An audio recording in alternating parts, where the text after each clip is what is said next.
Hello guys, this is your friend Naruto Audio Fanfics and we are back with a new fanfic. Which is what if Naruto Uzumaki was banished and rose as the Uzukage, godlike Naruto times Hinata Hyuga times Sakura Haruno times Ino Yamanaka times Tamari times Tenten times Anko Mitarashi times Tsunade times Mei Terumi times Samui times Kyubi Harem, Part 1. And if you enjoy this fanfic then please press the like button and subscribe to my channel for more fanfic like this. And now let's start the fanfic. The Land of Waves, Nami no Kuni. A country once ravaged and milked dry by the tyrant, Gato, was brimming with life. Even in the cool night air of the fall, one could see a country that was truly alive. Many of the residents had packed it in and already went to bed, while others are enjoying the evening with whatever company they could find. Ever since Gato had been removed, the country has been able to bring more clients and tourists from all around the elemental nations to their happy home. The biggest attraction to Wave is the gigantic bridge that connects it to the mainland of Hai no Kuni, Fire Country. This bridge was the hope of the country and the key to their salvation. Tazuna was the man who built this bridge. He carried the hopes of all his people as he built this landmark, knowing that Gato would do whatever it takes to stop him. Tazuna at times almost lost hope, along with the people of Wave. However, there was one person who revived their spirits. He gave them hope again. Hope in a brighter tomorrow, and the hope to fight for what you believe in. It was a simple boy, a genin at that helped the people overthrow Gato and take back their county. It was after this boy that the bridge was named after. So all would know about the hero of Wave, the one who saved them all. The one who gave them the ability to hope again. And currently that same boy was sitting on the roof of Tazuna's roof looking up at the night sky. Naruto Uzumaki continued to stare at the night sky with envy. He wished he was star, free and independent, without a care in the world.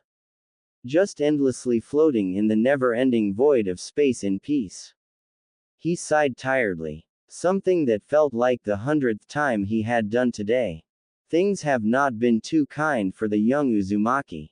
Then again, he can't remember a time when things were easy for him. Ever since the boy could utter a word, life had been difficult for him. He was an orphan boy that had no knowledge of who his parents were. Whenever he asked, all he was told was his mother was a whore who wanted nothing to do with him and his father was a bastard drunk that got himself killed. Sadly, these were the types of things Naruto was used to hearing since he was little child. For as long as he can remember he was hated by everyone in his village. They would either ignore his existence or glare at him like he was an abomination to the world. On numerous occasions, they would form a mob and chase him around before beating with whatever weapons they could find till he was a bloody mess. The hospital would rarely allow him in, and barely do a passable job in treating him. The worst beatings were on his birthday, October 10th. The most dreaded day of his life. The day the Kyuubi attacked the village, and was stopped by the Yondaime. The only way to stop the fox was to seal it into him. Because of that act, everyone now saw him as the Kyuubi in human skin and would do everything in their power to make his life miserable. That is how his life has been for the last 13 years. Hell, he never found out about the fox until he graduated from the Ninja Academy at the age of 12. Those genin days after graduation were probably some of the few good days he had in his life. However, his genin team was severely flawed. Sakura, his now ex-crush, would fawn over their other teammate and their sensei, Kakashi Hatake, would favor said teammate, Sasuke Uchiha. Sasuke was an arrogant prick that believed he could do everything on his own, and without the help of others. All in the name of getting his petty revenge on his brother, Itachi. That alone was huge understatement for what his team was like. However, despite the horrendous conditions of the team, there was some enjoyment with them and all the adventures they went on. Then everything changed when Sasuke tried to defect to Orochimaru. It was up to Naruto and his 5 teammates to find Sasuke and bring him back to the village. In the end, it was a grueling fight against his renegade teammate. What made it worse was that he had to hold back from killing the bastard for 2 reasons. 1. It would make the mission a complete failure. 2. The civilian council and the village would scream for his immediate execution. Because of all this, he lost to his teammate, as he succeeded in crossing over to the borders of the Sound Village. Naruto was rather down after arriving back at the village. He felt like he let everyone down, that he had failed their expectations. On the plus side, no one died on the mission. So there was some good news to this failure of a mission. However, things were gonna get worse for Naruto from here on out. While Naruto was in the hospital recovering from the mission, Sakura came to visit him. However, instead of worrying about his injuries, she berates him for failing the mission, and not bringing back her precious Sasuke-kun. He could still remember what she called him. Wham, wham, wham, wham, wham. The sound of flesh meeting flesh as Sakura's fists meet with Naruto's face. No matter how hard Naruto pleaded, she continued to attack him. Sakura-chan, please Santo, he was cut off as she bashed him on the jaw. Shut up, she screeched as she continued to pummel the shit out of him. You failed. You failed. How the hell could you fail such a simple mission? You couldn't do this one thing right for me. For Sasuke. You did it on purpose, didn't you? You were alwasi jealous of us, and this was your solution in getting in our way of being together. You can't do anything right. I hate you, Naruto. I hate everything about you. I will hate you with every fiber of my being for the rest of my life. Her screaming finally caught the attention of the doctors and nurses in the adjacent room. They all came in along with Kakashi. They were all horrified at the bloody state Naruto was in. Get her off the kid. The last thing we need is the Hokage, accusing us of being negligent in our duties and having our heads. Roared the head doctor of the group. Kakashi and the other doctors and nurses all jumped, and managed to pry Sakura off of Naruto. The doctors went to Naruto to help him calm down from the shock he received from the beating. While this was going on, Sakura was struggling against Kakashi's iron grip. Let me go. That demon has to pay for not bringing back Sasuke-kun. She screeched at him. Kakashi just glared at her before. Slap. Sakura just stood there in shock that her own sensei slapped her. She would have screamed at him for the action, but his cold glare stopped her from doing that. Listen here, Genin. Naruto and the others were given an A- rank mission to retrieve Sasuke Uchiha. The same Uchiha that cared little about your feelings and left of his own free will. The mission was to bring him back with force being permitted if deemed necessary. And considering Orochimaru sent his 4 most powerful subordinates, force was definitely a necessity. Now look how all of them ended up. 4 of the 5 members are severely injured, with Choji and Neji at death's door. The only ones to come out with minor injuries were Shikamaru and Rock Lee. Had the Sand not sent their shinobi, we would be burying some of these ninjas. Ninjas that are supposed to be your friends. And what do you do instead of worrying about their health? You are beating Naruto for failing a mission that he probably did his best to not fail on. I was already ashamed of Sasuke, but now I am ashamed of you, Sakura. As far as I am concerned, you and Sasuke are not my students. You are nothing more than the worst piles of trash I've had the displeasure of knowing. Sakura just stood there in shock before glaring hatefully at Kakashi, before walking out of the room. However, she stopped at the entrance of the room before sending one last, hateful glare at Naruto. Filthy demon. She says before leaving the room. Normally, this would crush anyone else, but not Naruto. While Naruto was heartbroken by her words, deep down he knew that she would never feel the same way he did for her. He was painfully shown this when he brought Tsunade to heal Sasuke after his encounter with Itachi. Now all he felt was disappointment. Disappointment in Sakura and disappointment in himself. He thought Sakura actually cared about him, but what she did and said proved him so wrong. He had wasted so much time in chasing Sakura, because of his idiotic crush, but her actions had killed any feelings he had left for his pink-haired teammate. However, not everything was all bad. Tsunade was glad to have him back alive, and said he'll make a full recovery in just a few days. Kakashi had come in and apologized for his negligence as a sensei, and swore he would make it up to him. Naruto tried to insist he did not need to do this, but Kakashi thought otherwise. His first act of repentance was to give Naruto a scroll on nature transformation and manipulation, along with his signature Just You, the Chidori. Naruto was surprised, but graciously accepted the gifts. The next big surprise came in the form of Hinata Hyuga. After the incident with Sakura, Tsunade had decided that Naruto needed to be left alone to recuperate. Hinata had sneaked in order to speak with him. At first, Naruto was scared of Hinata. He wondered if she'll reject him as well like Sakura did for Sasuke. However, he was surprised when she wrapped him in a soft hug, and began to sob on his shoulder. He could hear her say how thankful she was that he was still alive. She could not bear the idea of losing him. She would rather die than live a life without him.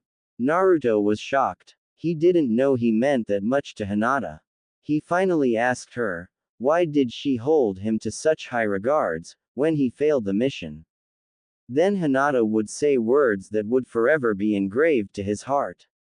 You mean the world to me, Naruto-kun. I couldn't bear the thought of losing you. A life without you is the same as being dead for me. You are my everything, Naruto-kun. Ever since you saved me from those bullies, I have always looked up to you in admiration. And as the years went by, it became something more for me. I want to tell you that I will always be there.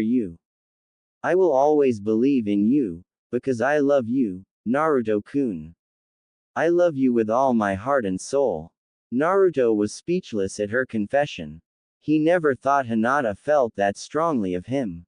He soon couldn't help it, but shed tears. But these were tears of joy of hearing someone say they loved him. Naruto told her that he was really happy to hear that, and wanted to give this a chance. Hinata just smiled and said she would help him to learn what it means to love someone. Hinata and Naruto shared their first kiss, with Naruto asking afterwards if Hinata would mind being his girlfriend. She replied with a yes, and the two continued to make out on his hospital bed. Hinata soon left and told him they will have their first date after he was released. However, things were about to go from bad to worse after he was discharged from the hospital. The minute he was released, the council immediately called him into a meeting and demanded an explanation for why the mission was a failure. Naruto questioned why they don't just ask Shikamaru, but they retorted that they wanted a worded explanation from every member of the recovery team. So, Naruto explained the mission from his point of view up until his fight with Sasuke. With great reluctance, he explained Sasuke using the curse mark and being forced to use the Kyuubi's chakra. After explaining everything, he hoped to get some recognition for his efforts, and hopefully some pep talk that he tried his best, and maybe next time there be some success. Well, did he get it? Nope. Naruto got screwed over once again. The civilian council began cursing his name, and demanding for his execution for failing the mission. Naruto got very pissed off and told them all to shut the hell up.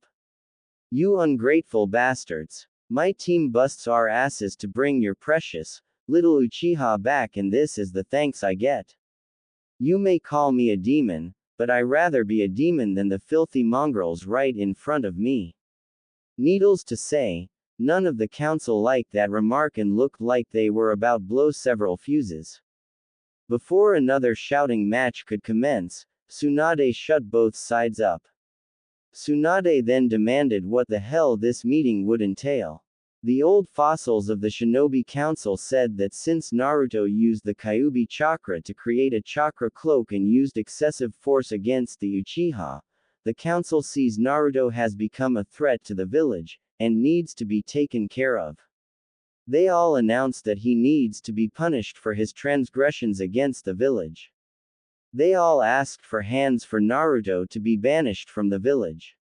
Tsunade immediately protested that only the Hokage has the power to banish a shinobi, and even then she must have the majority of the council to agree with the Kage's decision. The Shinobi Council all smirked in victory. They explained that after the Kyuubi attack, the council took several powers from the Hokage, including the power to banish a shinobi. They took a vote and it ended in a majority voting for banishment, and that his contract to the Toads be terminated immediately, with Jiraiya forfeiting all rights to train the boy from this day forward. Naruto did not react to the sentencing besides bowing his head. Tsunade was holding back her tears, while the clan heads bowed their heads in shame for failing the boy yet again. The civilian and shinobi councils smirked in victory, until they felt an ungodly ki overflowing the room. They all looked to see Naruto glaring at them hatefully. Many of the civilians began to gain from the pressure, while others were getting nervous, and the shinobi council looked unimpressed. That was until the Kyuubi added its own ki, which knocked out the remaining civilians and left the shinobi council rather nervous. Before anyone could say anything, Naruto spoke in a bone-chilling voice. So that's it, huh? After everything I gave for this village, this is what I get in return. I have sweat, bleed, and shed tears for this hellhole, and even after all that, it's not enough for you bastards. Well, I hope you remember this day, because I swear you will regret this decision. That I promise you, and I always keep my promises. Naruto ends his rant with taking off his headband and slamming it onto the ground before leaving a stunned council in his wake. Naruto was so angry, he just wanted to scream out in rage and agony. However, Naruto held back the tears, because there would be a time and a place for it. Naruto quickly went to the hospital to at least say goodbye to his friends before it was too late. When he arrives, he sees all the rookies, their senseis, and the Sand siblings all together in a recovery lobby catching up. When everyone saw him, they were about to greet him until they saw his face. Naruto gave them all a bittersweet smile, knowing this may be the last time he sees them for a long time. Shikamaru swallowed the dread building up and asked Naruto what happened. Naruto sighed before explaining what happened in the council meeting and how it ended with his banishment. By the time he ended his explanation, everyone had varying reactions. However, the two biggest reactions he saw was anger and sorrow. Everyone wanted to march down there and give the council a piece of their minds, but Naruto stopped them, saying it would do no good. Naruto thanked them for everything, before walking away. Naruto quickly went to his apartment and gathered what little belongings he had before preparing to walk out before the council tried something. Right as he opened the door, he was confronted with the sad face of Hinata Hyuga with a bag. Hinata explained that the elders wanted to get rid of her, but her father caught wind of this plan and gave her what he could before telling her to leave with Naruto. Naruto did not want Hinata to be on the run with him, but he would be damned if he let those bastard Hyuga elders do something to his Hinata. The two went through a secret passage that he had discovered when he was younger, and were out of the village by the time night had settled in. The two made it to Wave in just 2 days. They soon reunited with Tazuna and his family. Naruto barred right to Tsunami in tears along with Hinata. This surprised the family, but they did their best to comfort the duo. They then explained what happened, and to say they were pissed would be understatement.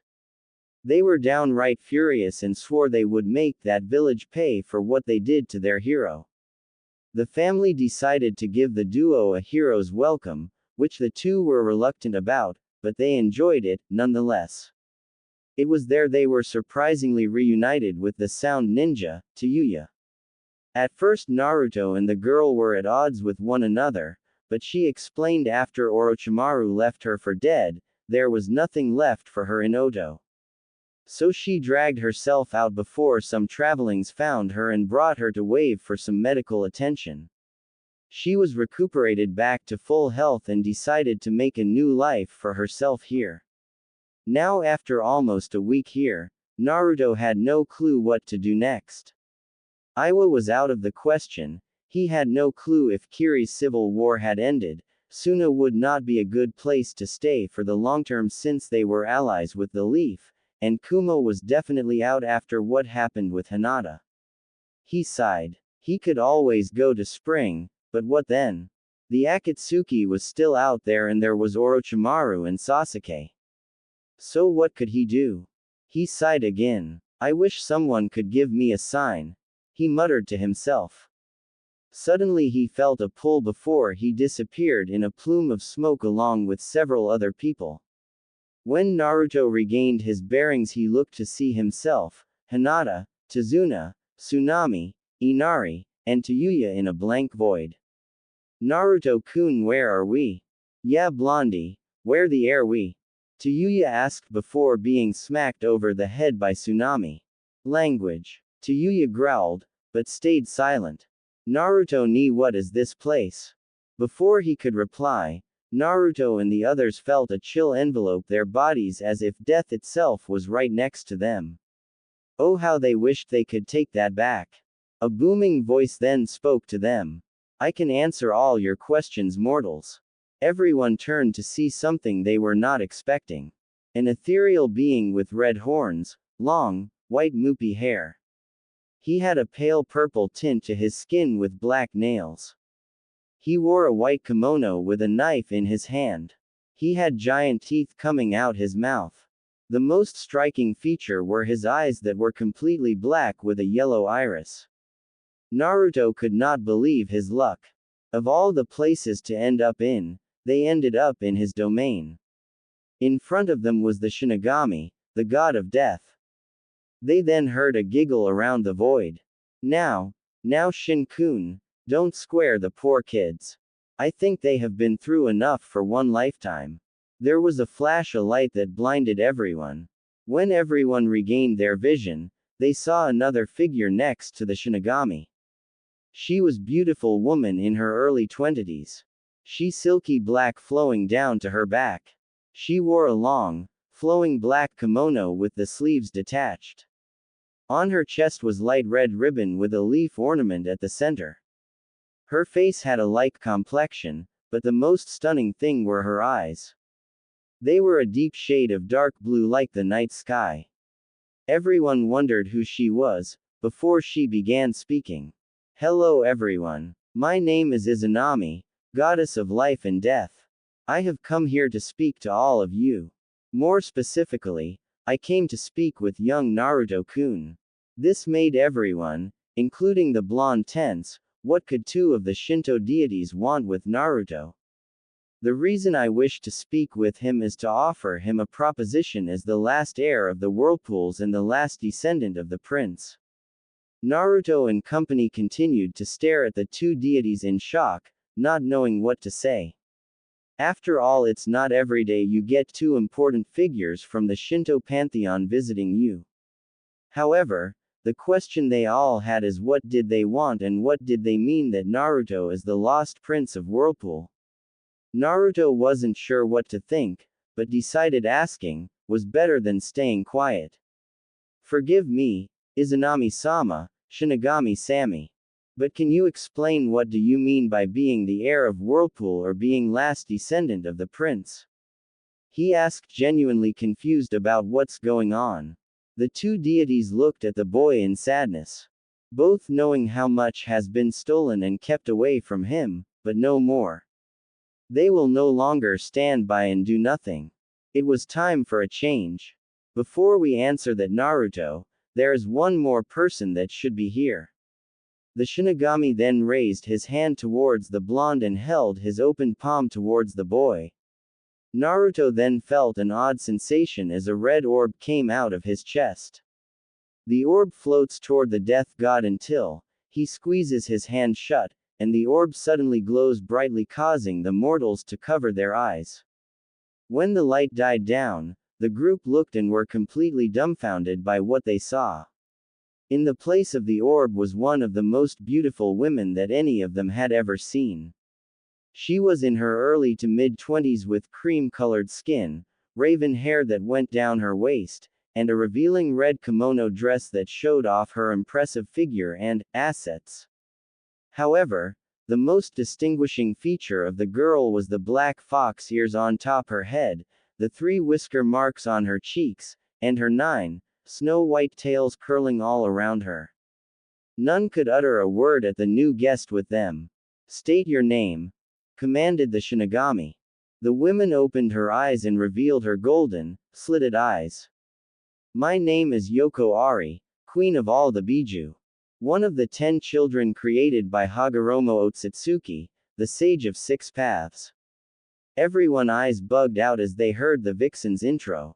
This was the Kyuubi. How? Since when has the Kyuubi been female? Although all the females felt some female pride knowing the most powerful of the tailed beast was a female.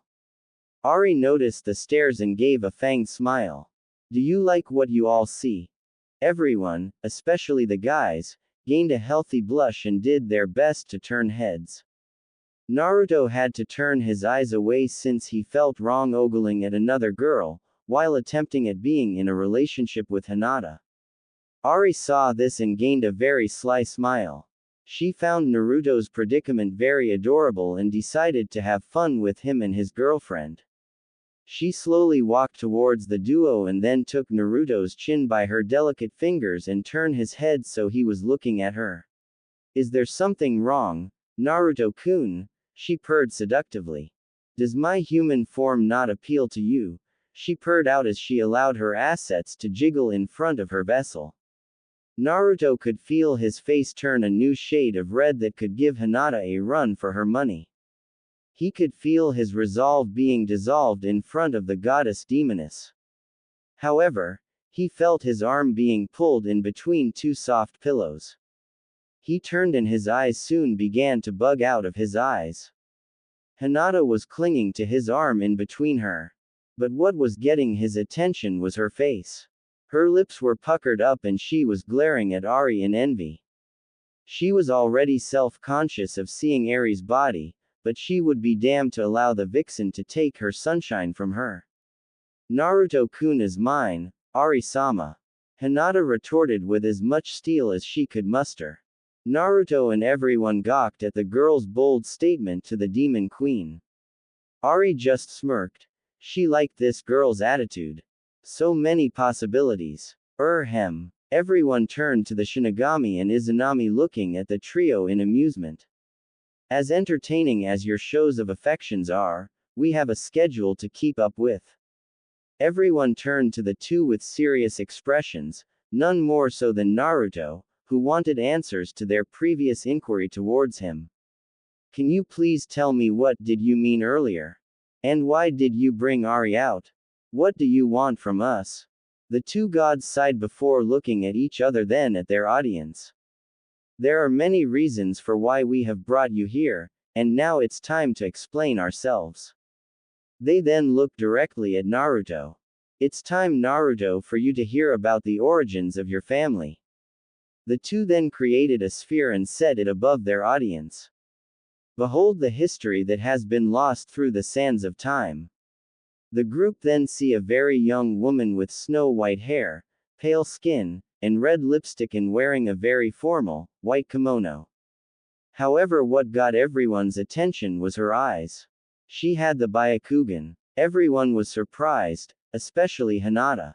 Who was this woman? Why did she have the Byakugan? In relation did she have to Naruto? Hinata especially wanted to know since she has never heard of this woman within her clan. Ari was looking at the woman in fear, knowing exactly who she was. You all must be wondering who this woman is, correct? Everyone, minus Ari, nodded. This is Kagaya Otsutsuki, the mother of all chakra, and the origin of the Uzumaki, Senju, Uchiha, Hyuga, and the Kagaya clans of the elemental nations. Everyone just God, while Ari nodded knowing this already. Naruto voiced his questions quite verbally. Wait, hold on. Can you please explain this? And also, what did you mean by an Uzumaki clan? I have never heard about them until now. The gods waved their hands to calm the young blonde before pointing at the sphere. Long ago, before the elemental nations were forged, a long and grievous war was brewing by two opposing sides.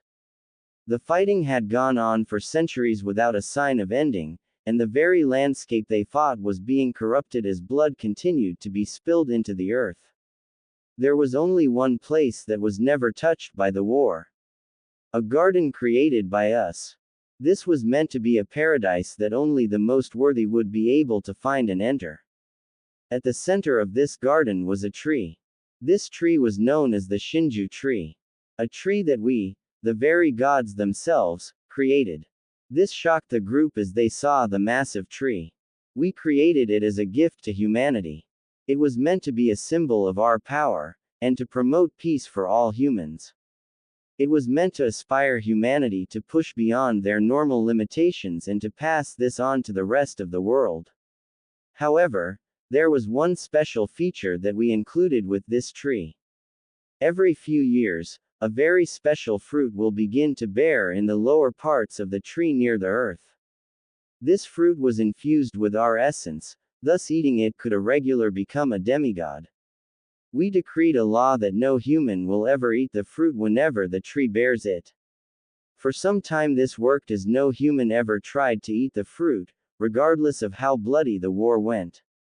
That was until Kagaya appeared. Everyone tensed knowing something was gonna go bad. Then a young demon named Kagaya came and wanted to end this conflict and unify the lands under rule. She defiled our law, and ate the Shinju fruit. When she did, her already demonic abilities were amplified with the divine properties of the fruit transformed her into something that was both demon and divine yet neither at the same time. Kagaya gained the Rinne Sharingan from this and became the first person to wield chakra. Everyone became slightly fearful as they saw third eye emerge from Kagaya's forehead. They became even more terrified when Kagaya destroyed several armies off the face of the earth with just a wave of her hand. With her new powers, Kagaya ended the war, and for a time she brought peace to the warring nations and the world at large. She was seen as the benevolent rabbit goddess. Everyone, while glad at this turn of the story, knew this time of peace would not last for long. However, for reasons that we are not aware of, she changed. She began to become a corrupted ruler.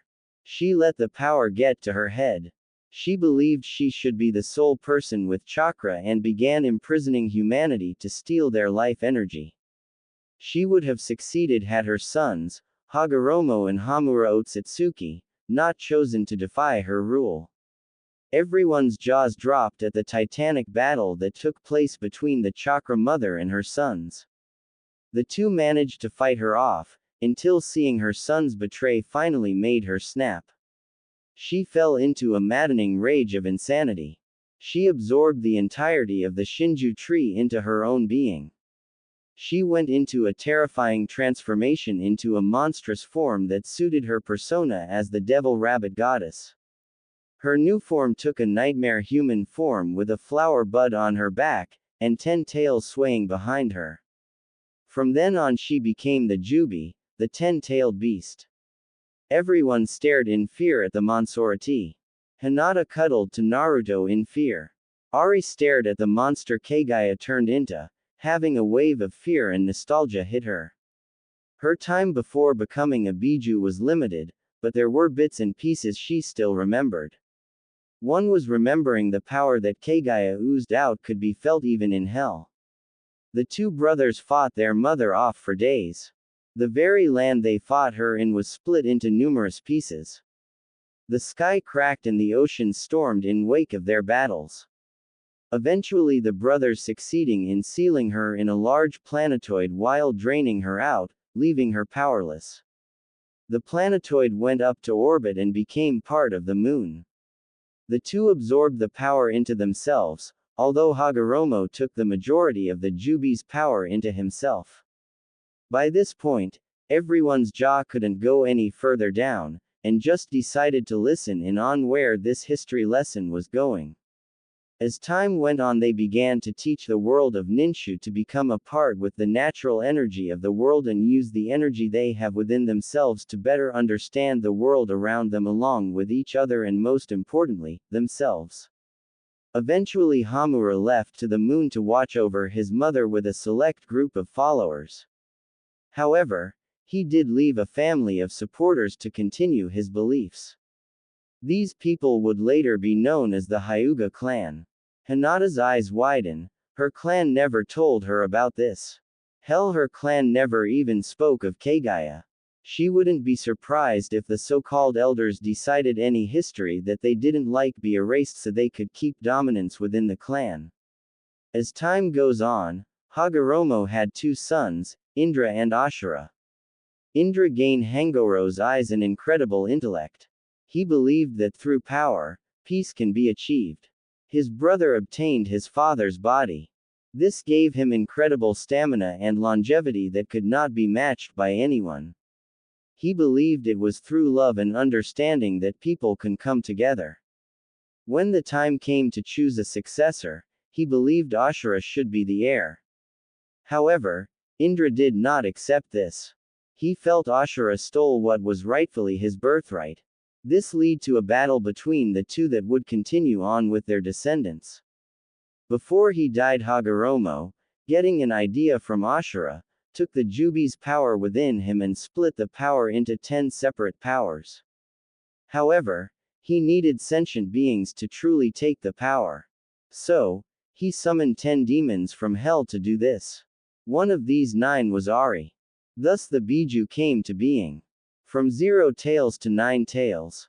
His last act was to ask the Biju to watch over humanity and wait for the person that would once again bring them together. Wait, what? There were 10 Biju. They never even heard about a 0 tails even existing. Talk about shock to the system. However, humanity feared the Biju and treated them as if they were abominations.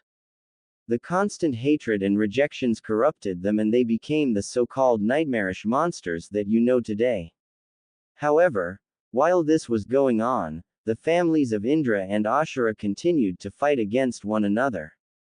As time passed, their descendants continued this feud even though the cause was lost as time went on. These two families will later become known as the Uchiha and Senju clans. Everyone wasn't surprised since they knew the clans had to come up eventually. Naruto, however, still had a bit of impatience eating at him. Wait, how do the Uzumaki come into this? The gods looked more amused than annoyed at the interruption. We were getting to that. Naruto blushed in embarrassment while Hinata rubbed his back to calm his nerves. Anyway, one of Ashura's direct descendants had 2 children, twins. The younger sibling did not believe in the senseless fighting between the two families, and took those that also followed her belief and left to live somewhere far from the fighting and to live in peace. They all went into an island that was deeply rooted in the spiritual plane, and prayed for guidance on what they should do.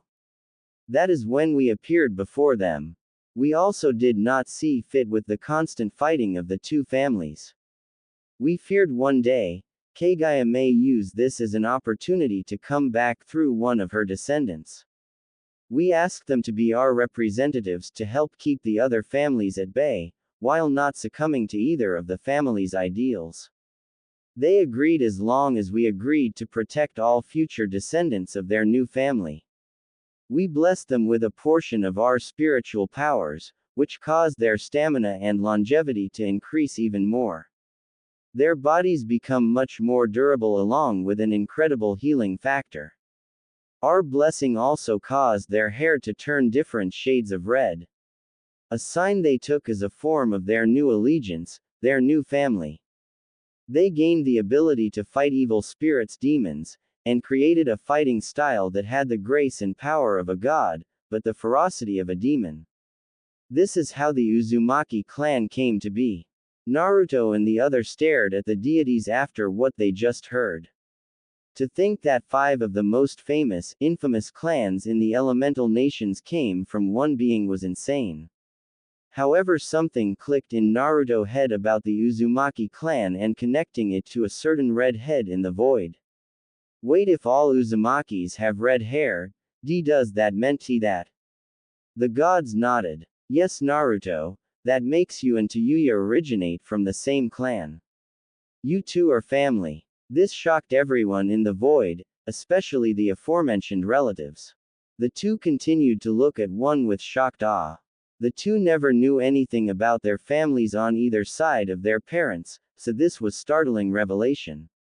Naruto always tried asking the Sandaime if he knew anything about his family, but he would always tell Naruto that they died in the Kyuubi attack, and they loved him very much.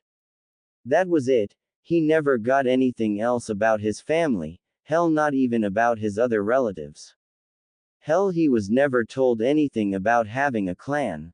Knowing that he had a family all this time, he couldn't but feel betrayal and anger against the Sandaime for keeping such things from him. Things he had a right to know. What got him angrier is that Kakashi, Tsunade, and Jiraiya probably knew about his clan, and yet they also told him nothing. Naruto made a personal promise to get them back later for their lies. Yuya was having her own thoughts on this revelation. She never knew anything about her family, hell, she did not know she was even from a clan. The only thing she had from her parents was her flute that she always carried along with her.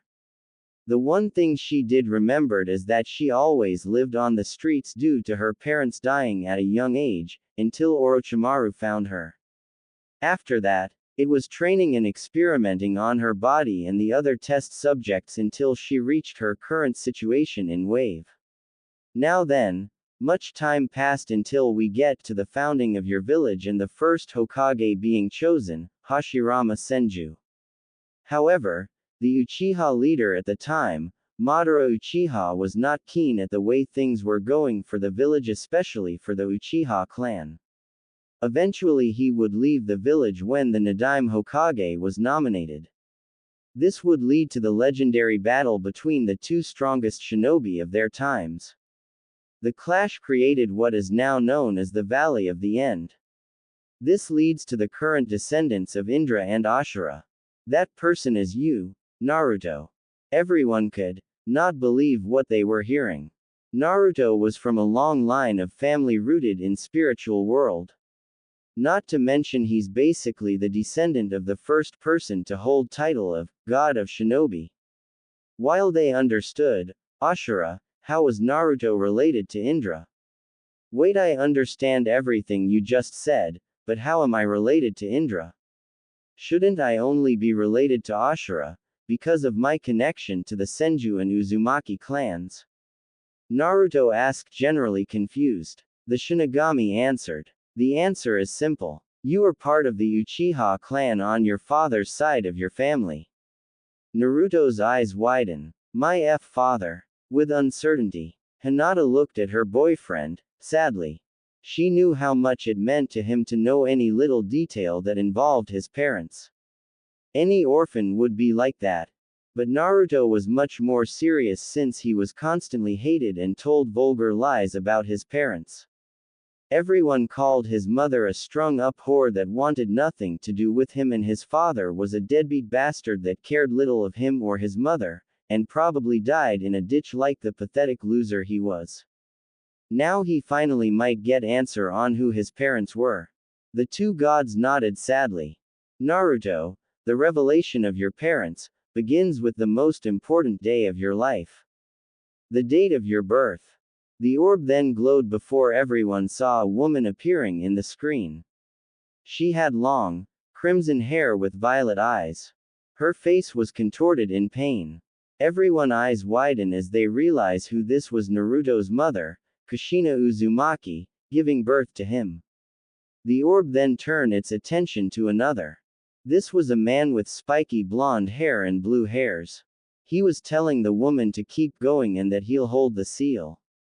Everyone's eye nearly popped out as they realized that Naruto's father was Minato Namikaze, the Yondaime, and he was keeping the seal of the Kyuubi in check. Suddenly after Naruto was born, a masked man took him and held him for ransom, and Minato managing to rescue him from dying. The scene cut to Ari being ripped out of Kushina by the man's Sharingan and then forced her to attack her previous vessel. Her husband saving her and then engaging the masked man and the Kyuubi in combat. Minato managed to free Ari from her mind control, but she was still in a psychotic rage and continued to destroy the village. Minato summons Gamabunta to hold the Ari down, and teleporting them to his last location. Kushina holding Ari with her chains. Minato deciding to seal her in Naruto, and incorporating their chakra in the seal so they can see him again when he is older. Minato summons the Shinigami, and seals half the Kyuubi in himself and then prepares to seal the second half. Kushina starts to lose control and her chains soon began to loosen. Ari tries to kill Naruto, but Kushina and Minato jump in the way stopping her claw. The two then say their last heart-filled words, and say that no matter what happens, and whatever he becomes, they will always love him. Minato then begs Naruto for forgiveness knowing the life he will live, but has faith in his godparents and his student, Kakashi, and the Sandaime to take care of him.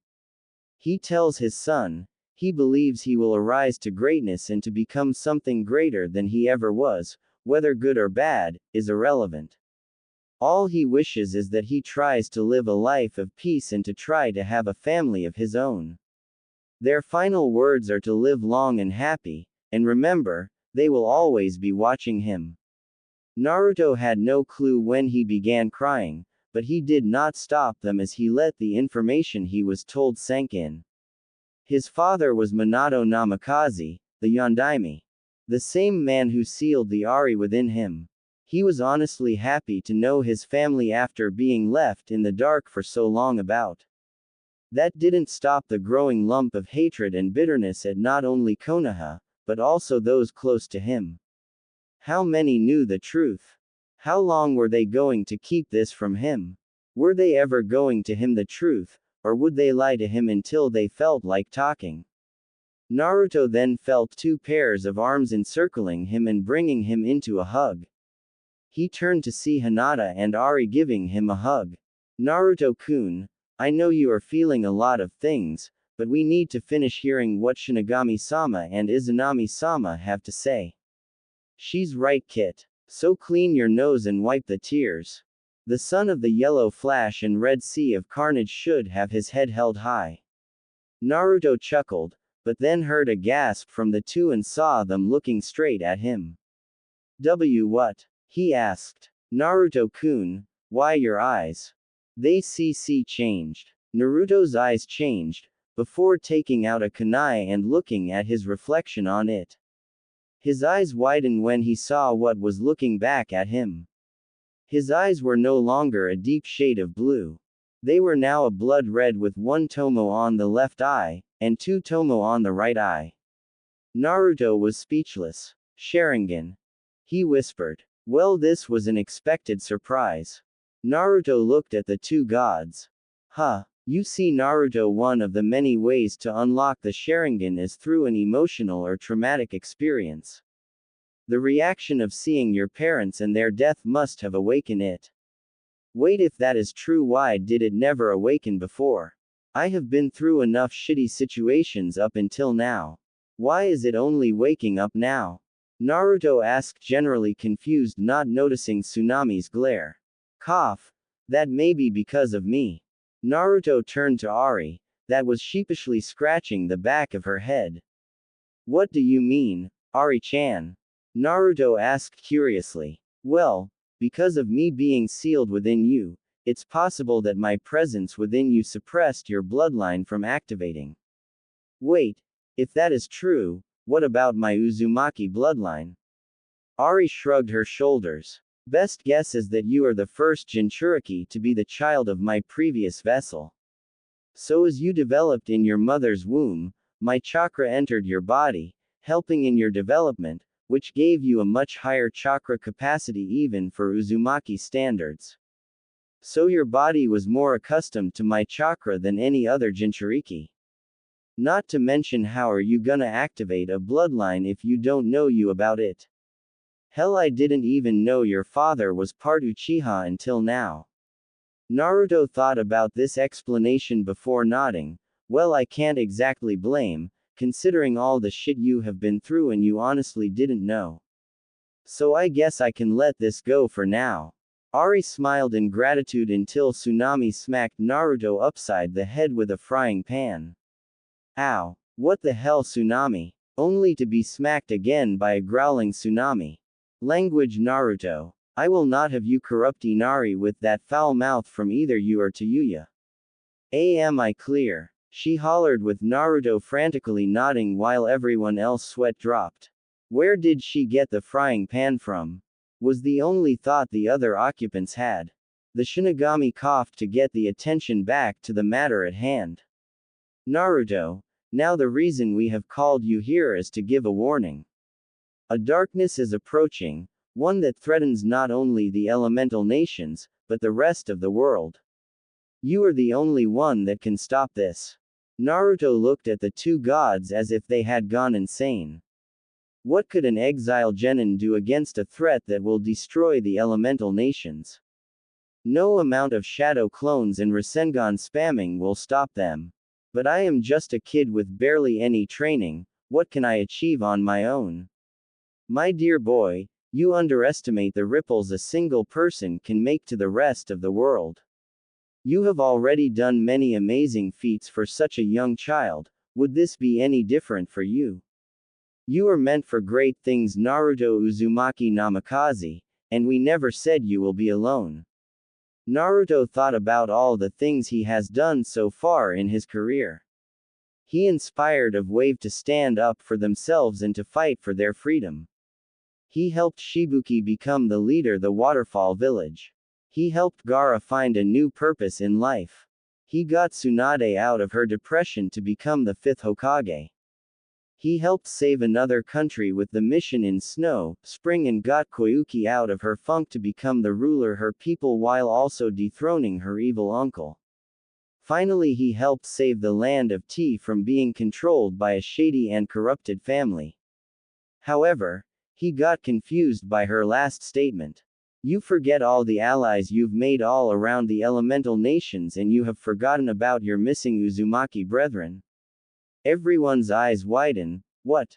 Naruto screamed. Indeed, Naruto, your clan still exists, but they have been scattered throughout the elemental nations and have gone into hiding to avoid detection. Many fear if they are found out, they'll be captured and experiment on, or worse yet, turned into breeding machines. We ask this of you, Naruto. Find your missing brethren and rebuild Uzu to its former glory. Together with the new Uzu and your allies, you should be prepared for the upcoming darkness. You may have been denied being Hokage, but being Uzukage sounds much more appealing, wouldn't you say? Naruto stayed silent, considering the words. He was really liking the deal he was being given. Unite his family once again, and fight off whatever this darkness that was approaching. Like the two said, being the best Hokage may be out of his reach, but he can be the best Uzukage that surpasses all other Kages in all the elemental nations. He looked to see that everyone was waiting for his answer. He could see that they will stand by whatever decision he makes. He turns to the Shinigami and Izanami. I accept your conditions and I swear to revive my clan and homeland to their former glory. Uzu will rise again and I will be the greatest Kage to ever set foot in the elemental nations, you have my word, Tt Ibeo. Everyone smiled at the fire that was in the boy's eyes. Good. Now just some last minute things have to be addressed. Shinigami said as the two gods snapped their fingers and two giant scrolls appeared. The scrolls then floated until they dropped in front of Naruto. Naruto, these two scrolls contain everything that your parents accumulated in their shinobi career, use them wisely. Naruto nodded, before another scroll appeared in front of his line of sight before falling into his hands. That scroll will assist you in training your Sharingan and the Byakugan for your Hyuga girl. Naruto and Hinata nodded in gratitude. The two gods then created two orbs of energy before they entered Naruto's body. Naruto glowed for a bit before it vanished once again. That was a gift from us to you. We hope the power we gave you will come in handy. We have provided a scroll to help you to learn to master the new powers we've granted. Naruto nodded in gratitude. Oh, we almost forgot to tell you that since you are the heir, you would fall under the CRA, so you will need multiple wives to help revive the clan to some extent. Naruto and Hinata blushed crimson red, while Ari giggled pervertedly. But I am dating Hinata now. I don't want to be unfaithful to her. Naruto-kun. Naruto turned to Hinata, that seemed to blush even more.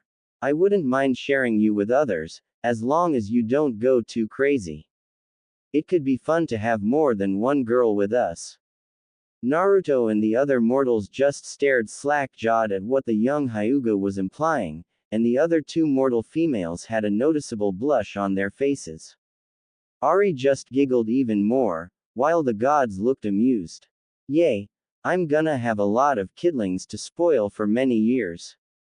She cheered happily. This caused Naruto and the other females to blush even more, with Tazuna laughing, Inari looking confused, and the gods looked close to bursting a gut from the contained laughter. The Shinigami then summoned a crimson orb and sent it into Ari, who glowed for a few minutes before going back to normal. While she looked the same, Ari could feel something different. She felt complete. She felt whole once again. Hers widened when she realized what the Shinigami had done. He had given her the half that Minato sealed within himself. This means she had both sides of her chakra back, and she felt incredible. She was even more powerful than she was when she was first sealed in Mito. This was due in part to her restoring nearly all of her power in her time being sealed in Naruto. Now she felt like she could take on Madara without any trouble. Hell, maybe she could fight an incomplete form of the Jubi. But she knew such a gift comes with a price. Ari. The vixen looked up to the visage of the impassive face of the Shinigami. As a show of good faith, I have given back the power that I took from you.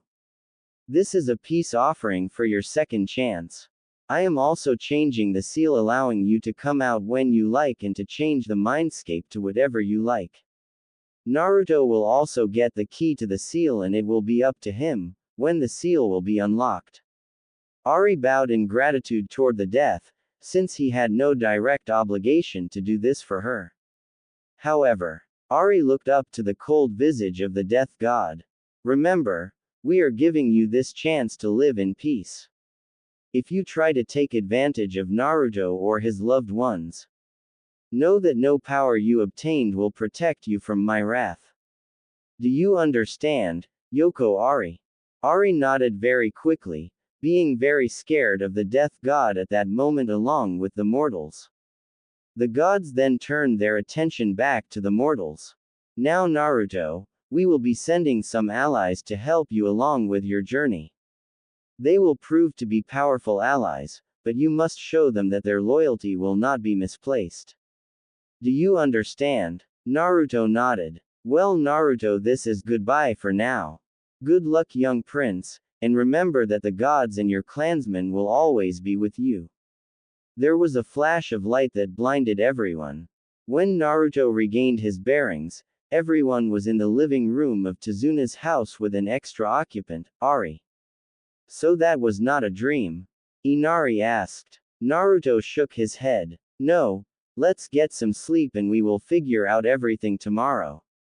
Everyone nodded and each went to their beds to let their minds digest the information they were given. Naruto and Hinata shared one bed. As he closes his eyes, one thought was on his mind throughout the whole. I'll make you proud, Ka-chan. 2-chan. Uzu will rise again. Naruto grunted before getting up again with his Sharingan active, attempting to track the movements of the fox girl. Naruto then created several shadow clones as they all began to encircle the vixen. Ari looked amused, waiting to see which will make the first move. One of the clones made the first move. Raiden, Zaker, screamed the clone as he fired arc of lightning from his mouth toward the vixen, who lazily slaps it away as it exploded off to the side and creating a cloud of smoke that covered the area. Ari was undeterred and continued to wait for her kit's next move. She did not need to wait long as a volley of over 40 shuriken and kunai came flying her. She quickly took notice of the tags on the flying projectiles before her arm and swinging forward while shouting, Kyuubi Twister. A powerful whirlwind formed catching all the kunai and shuriken before they all exploded in a flash of light. Ari quickly covered her eyes so she would not be blinded by the flash of light. She hears a twitch from behind her and uses her tails to attack the assailant. She turned to see 3 of her tails had impaled 4 of the clones Naruto made. 2 more came in from the sides to attack her. The 2 began to engage the vixen in a series of taijutsu, but it was still child's play for the fox to parry, block, and counter each one of the clones' attacks. Ari finally grabbed the 2 by the neck and snapping them, and causing them to pop. Well kid, what's next? 3 of the clones raised their arms and created a Rasengan in each of their hands. The 3 charged at the vixen, who was prepared to counter this rush assault, but got a surprised when the clones slammed the Rasengans to the ground, causing a crater to form. The shockwave caused Ari to falter for a few seconds, but it was enough for the original to come and throw a right hook at Ari. The Raven Vixen barely managed to move as the attack grazed her cheek. She retaliated by throwing a right hook at the blonde. Naruto could see the fist as it slowly inched closer and closer to his face. His eyes followed the movement as it continued towards him. Naruto could feel the strain in his eyes, but pushed past it and forced his body to react to the image that was being poured into his brain. As the fist made its final arc, Naruto managed to tilt his head as the fist passed by his cheek. Naruto felt excitement flow his body. He did it. He finally got his body to react to his Sharingan visual prowess. He now understood how much trouble Sasuke had when he fought Rock Lee. However, his glee of victory disappeared in an instant as he felt his gut exploded in pain from a fist being slammed into him. The next thing he felt was being sent flying back and slamming into a tree. Hard. Gah! He cried as he coughed up blood. Naruto-kun! Hinata screamed in worry. Ari sighed before relaxing from her battle stance. Hinata, go check on him, we're done for now. Hinata did not need to be told twice as she rushed to her boyfriend's side, who was struggling to get back on his feet and failing miserably. Hinata reached him and quickly slung an arm over him to help him stand up on his feet. Ari continued to look at her stubborn kit. Even when his body was screaming at him to stay down, he just kept trying to stand up. Ari sighed before she looked up to the sky to see that the sky was a deep orange. Time really flies when you are having fun. Torture training. She meant training. Yes, that was what she meant. She liked training her 3 kits. Naruto. She called out to the blonde, who looked up to her expectantly. It's getting late. Time to head back to Tazuna's place. Ari said. Naruto looked like he wanted to retort, but the look that Ari and Hinata gave him caused him to close his mouth. His body had reached its limit for the day, and it was time to rest. The 3 then made their way back to their unofficial home. Tazuna's house. Dinner at Tazuna's residence was lively as ever. Hinata helped Tsunami make dinner with Ari and Tayuya helping pass the food along. It's been almost 2 weeks since the conversation with the two deities, and some things have changed. Ari had taken upon herself to train Naruto as a ninja. When testing Naruto's affinity, she was surprised to see that Naruto had 3 elemental affinities, which is a rarity for anyone to have when they begin elemental manipulation training. But this was Naruto, so she shouldn't expect any less. Plus this might have been an effect from the Shinigami's gift. In terms of training, Ari mainly focused on his chakra control, taijutsu, ninjutsu, and fuinjutsu. She also assisted Naruto with his Sharingan, with Hinata assisting since she experienced in using a dojutsu along with the scroll given to help both of them. Tazuna wanted to contact all of the allies that Naruto made around the elemental nations, and tell them what happened to Naruto, which would lead them to break their ties with Konoha, but Naruto asked him to hold off on that. When asked, Naruto explained that if they break their alliance now, then Konoha would do everything in their power to drag him back into Konoha, whether he liked it or not. Worst yet, he might be brainwashed and turn him into their living puppet and use him as leverage against them. Tazuna and the rest of his family have to reluctantly agreed and held off of sending notices about deserting Konoha, but will inform them that eventually Naruto would meet with them to speak about his future plans, but that was when Ari decided when they were ready for it. So Ari-san, how goes the brat training? Naruto gained a tick mark on his head from Tazuna's brat comment, but otherwise made no rise. Well, he still is a little sloppy in execution, but he is improving, if only slightly. Ari said as she enjoyed the look on Naruto's face. Naruto gained several more ticks and his patience was waning. Before he could retort, Ari began to speak again with an amused tone in her voice. He finally has control over the Shadow Shuriken, Shadow Kunai, and Shadow Clone Explosion jutsus, and he can finally perform the Rasengan with one arm. So that's an achievement, she said. Tazuna patted Naruto on the back, which nearly made the blonde choke on his food, with Hinata and Tayuya doing their best to help him swallow. Tazuna just continued to laugh until Tsunami smacked him across the head with a frying pan. Inari just smiled to all this in amusement. Ari-san, Tsunami asked after punishing her father. Ari hummed as she looked at the widowed housewife. How have the girls been in their training? Plus what will Naruto-kun be doing next? Tsunami curiously asked. Ari scratched her chin in thought. The girls have been progressively well for almost 2 weeks. Hinata is improving her reserves and can now perform the Kaden with little trouble. Although the 64 palms is still a bit much for her, but I can guarantee by the end of this month she'll have it done. I managed to teach her the Shadow Clone and Water Clone Jutsu, but she can only one for each and not at the same time. Tayuya has also been growing smoothly. I have increased her arsenal of genjutsu that she can perform them with and without her flute. I even got her to learn the same jutsus that Naruto has learned. Lastly, she been learning about seals along with the kit. Naruto is around low to mid chunin. Tayuya is around mid to high jonin due to her being exposed to barriers and seals from Orochimaru. The one good thing that Pedo Snake did for her. Ari explained. What about those chains that Kushina-san used, Ari-nichan?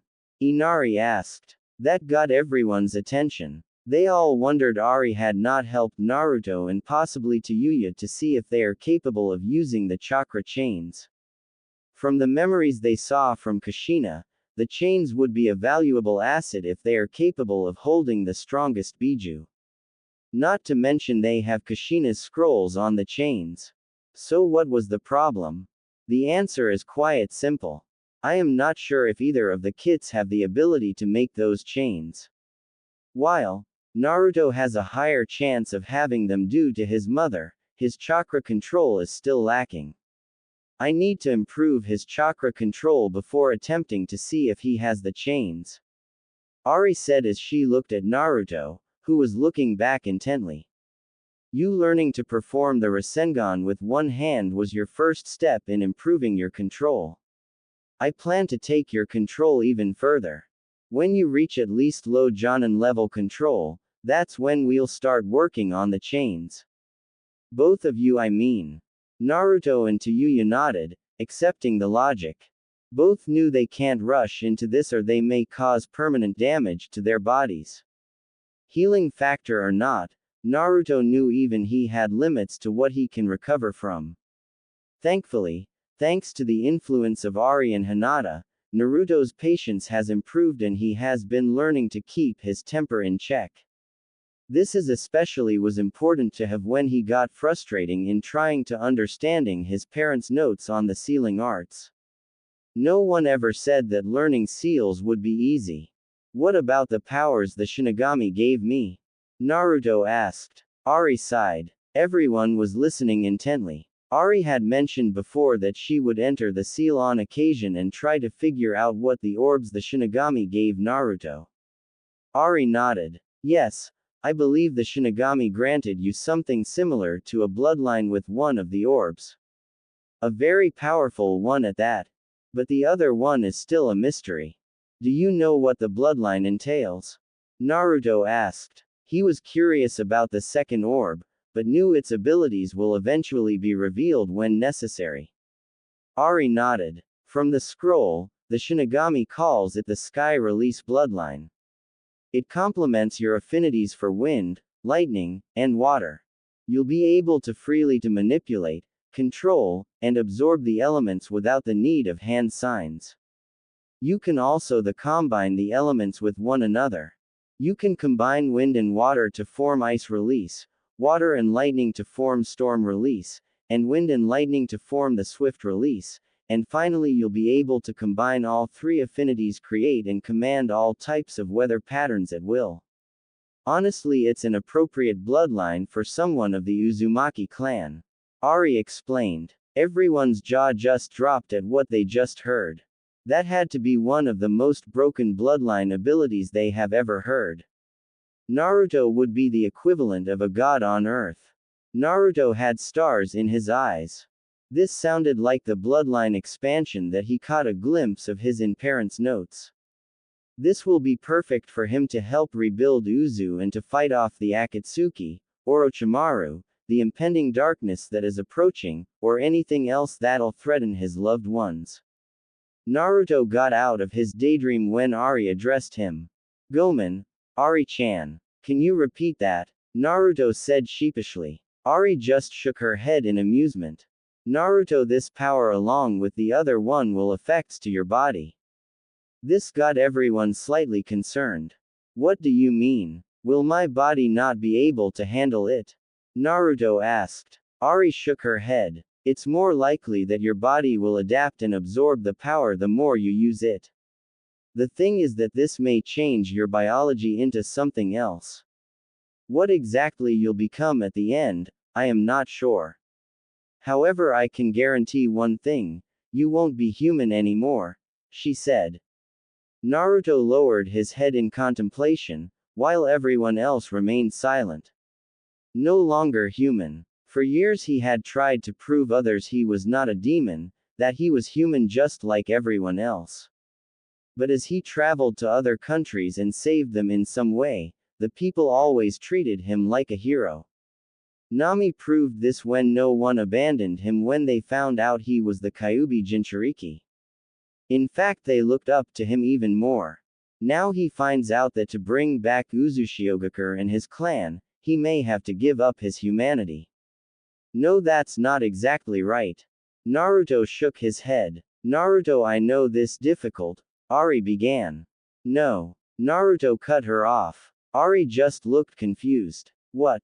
She asked. You're wrong. He said. Ari now tilted her head.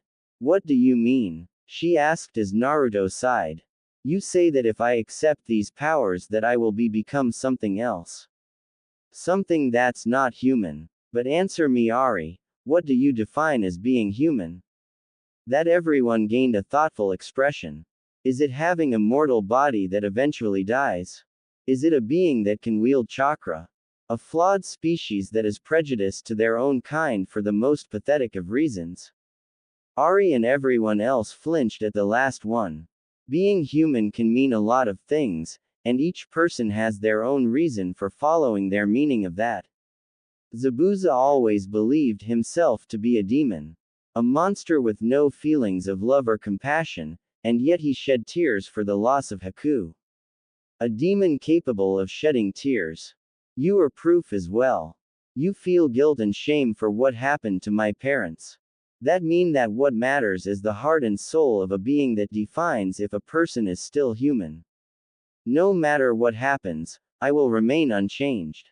Even if I become a demon or something else, I'll never let go of my principles. Everyone looked at Pride and none more so than Ari. Maybe he'll be the one. Alright, you've won me over. I'll help you master your powers to the best of my abilities, she finally said. So how long will the process take for me to not become human? I think the simplest way to say is that you'll become a Hanyu. Half human and half yokai, she said. This piqued everyone's interest as they have heard of many legends and folktales on yokai. What type of Hanyu? And how long? Naruto asked, generally curious on what type of Hanyu he'll become. I would say fox since I was the demon influencing your growth, but who knows? The power might change you into something else, based on the Shinigami's preference. Although you'll show signs soon enough. As for how long, I will say around 2 to 3 years. Depending on how reckless you are with the powers. Naruto just pouted with all the girls giggling at Naruto's antics. After dinner, Naruto asked Ari and Tazuna to stay behind to talk about something. I want to head to Uzu tomorrow. Ari looked curious at her vessel. Why? She asked. I want to see my homeland, and we might find some valuable stuff there if we go digging around, he explained. Ari nodded. He was right. There would be plenty of valuable treasures left behind by the Uzumaki clan. Treasures that can help Naruto in rebuilding the village and bring in allies to the village. Alright, I agree with the idea. Plus it give us an idea of how long construction will take. Tazuna said. The three went to bed with Ari going to the guest bedroom and not back into the seal, but for Naruto it was just the beginning. Naruto opens his eyes to find himself in an endless black void. What the hell? Where the hell am I? Hinata, Ari, anyone? A dark chuckle filled the void. He. It good to see you again, Hikari. It's been far too long. The dark voice said. Who are you? Show yourself to me. Naruto shouted to the void. The dark voice simply chuckled even more in amusement. So demanding, Hikari. But if you insist, the dark voice said. Naruto then felt himself be hoisted up into air by the collar. Naruto's eyes widened as he was face to face with an exact duplicate of himself. The difference being the twin had black spiky hair with red eyes and black sclera. Who are you? His evil twin began to chuckle. You can call me Yami. I am your inner darkness. Yami began to tighten his hold on Naruto's collar, making lose even more of his limited air supply. What do you want? Naruto choked out. Yami's eyes gained a dangerous glint. You have locked me away for so long. I don't appreciate that. I don't know what you're talking. Naruto rasped out. Yami simply chuckled again. All will be revealed in time. But I'll let you go with this warning. Unless you confront your past, then you will never master that power. Naruto's eyes widen. Was he talking about the yokai power? Yami just smiled. Until next time, Hikari. Yami proceeds to snap Naruto's neck. Naruto woke up with a start. He looked out to see that it was still late at night.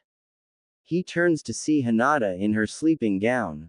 He sighed. His inner darkness, confront his past. Why can nothing be simple? His musings were cut when he heard some moaning from Hinata. Naruto-kun, more. She moaned out. Naruto blushed, wondering what erotic dream was Hinata was having. He gave her peck on lips before going back to sleep. The next morning Naruto had explained the dream to Ari. The Raven Vixen told him to ignore that until after their return from Uzu. The group got a ship from Tazuna's friends and made their journey to Uzu. The trip to Uzu was rather long due to not knowing exactly how to get there even with a map and Ari's memory of how to get there. Hinata would blush as she looked at Naruto. Her erotic dream from last night left her rather heated up. Naruto saw this and would continually tease the girl, getting her a lot more aroused than before, and unaware he was drawing the attention of two of the other females on the boat. Naruto and company decided to take this time to work on some chakra control exercises. This went on for several hours until they finally reached the outskirts of Uzushio, but were unable to continue to the island of Uzu. The reason? There were several whirlpools all around the island, completely separating the island from the rest of the world. Everyone was shocked. How the hell were they supposed to get through that? Oh come on. Can anything be simple for once for us? Well, this is just. What do we do now? Well, this plan went to the Cid rather quickly. Bang. Two people were holding their heads from the pain of being hit once again with a frying pan, courteously of Tsunami. Ari just laughed and explained that Naruto needed to perform a set of hand signs that open up a path for them to go through. Ari then put one of her tails on Naruto's forehead as she passed the memories of what hand signs he needed to perform. Naruto then walked forward before jumping into the water, but not falling into it by using the water walking technique. He walked up close to the waterfalls, but stopped just far enough that he would not be swept in by the strong tides. He then begins a complex series of hand signs before slamming his hands on the water surface. Uzumaki's secret art. Pathway of the Seas Jutsu. At first nothing happened. Everyone, except Ari, wondered if Naruto did something wrong. That was until the water began to quake and the surrounding area began to churn. Then, to the amazement of everyone's eyes, the whirlpools began to disappear, until they vanished as if they were never there. Everyone just gobsmacked at the scene, before Ari told them they shouldn't wait too long and should quickly sail into Uzu. It only took 15 minutes to get to the shores of Uzushio. When they landed, they could see that the sand and vegetation was still growing and flourishing, as if time stopped and nothing had touched the land. Well, except for the several skeletons and remains that can be seen scattered across the sand. The group then began walking until they reached the withered gates that led to the entrance of the village. Everyone had trepidation about entering, especially Naruto and Tayuya, but they did not know what to expect. As the group entered the gates, the sight they saw was rather disheartening. The village was in complete ruins. Buildings had crumpled long ago with vegetation taking over. Many sections of the village had sunk into the sea due to time. However, the surprise was that there were no bodies anywhere. Which made no sense. There should be several remains of the countless lives lost when Uzu was ransacked. The several craters and remains of scorch marks proved there was a battle here. So where the hell were the bodies? Ari then explained that many of the Uzumaki clan probably activated a special seal that destroyed their bodies so one could have their secrets while also taking their enemies with them. Ari then instructed Naruto to make as many clones as possible along with Tayuya and to spread throughout the village and collect every valuable item that they could find. The group began looking around, marveling that many of the buildings that still remained slightly intact. They soon reached a large building that was similar to the Hokage Tower. Once they reached inside to find the place barely standing with holes all over the building and most of the roof had collapsed long ago. The group looks around trying to find anything that was worthwhile. Naruto separated from the group as he was drawn to a flight of stairs that was barely being kept together. He quickly went up the stairs before walking down a hallway until he reaches a room. Naruto enters a room that's very similar to the Hokage office. He looked around to see that the room was relatively still intact, minus the shattered glass and several parts of the room falling apart. He walked over to the table in the middle. The chair was in pieces and most of the drawers were gone. Naruto then notices something on the ground. He picks it up and finds out that it's a photo. He turns it and gasps at what he sees. A man in 60s with short, white spiky hair and beard wearing the traditional Kage robes and hat. Next to him was beautiful red-haired woman with teal-colored eyes. The thing that drew his attention was the small 6 or 7-year-old girl in the picture. He recognized the girl, because how she looked as a grown-up and she had not changed much in those years. It was Kushina Uzumaki, his mother. Does that mean the two in the picture are his grandparents? He ponders if this is the last picture of all three of them together. He looks back at the ground to see a seal array on the ground. Curious, but cautious, he creates a shadow clone to release the seal in case of a trap. Thankfully no trap was sprung, but a letter did pop out. Curious, Naruto began to read the letter. Later on, everyone begins to worry about what happened to Naruto. After locating his position and carefully going up the stairway, they find Naruto trembling while he silently sobbed. Everyone grows concerned and are about to ask what's wrong when they see him clutching a letter in his hand. Ari slowly takes the letter. She turns to see Naruto clutching a photo, but focuses on the letter in her hand. She looks up to everyone and they all nod and Ari soon begins to read it. If you are reading this, then it means Uzu has more than likely fallen to our enemies. We have all fought valiantly, but it seems our time has come. This war has cost the lives of many in the battlefield and in my home. So many of my brothers and sister I've had to bury, including my own wife. The only source of comfort I have is that my beloved daughter escaped the chaos. I pray that Mito will guide her with the time she has left and the burden she'll soon carry. Kushina, my daughter, you were always my pride and joy. Uzu may fall today, but Uzu is not a place, but its people. Our brethren will scatter, but I know you will bring them back together. You are the future and our salvation, along with any children you may have.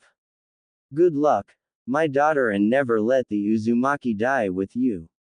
Love always, your father, Garp Uzumaki. Everyone had tears in their eyes as all the girls all tried to console Naruto until they felt something was off.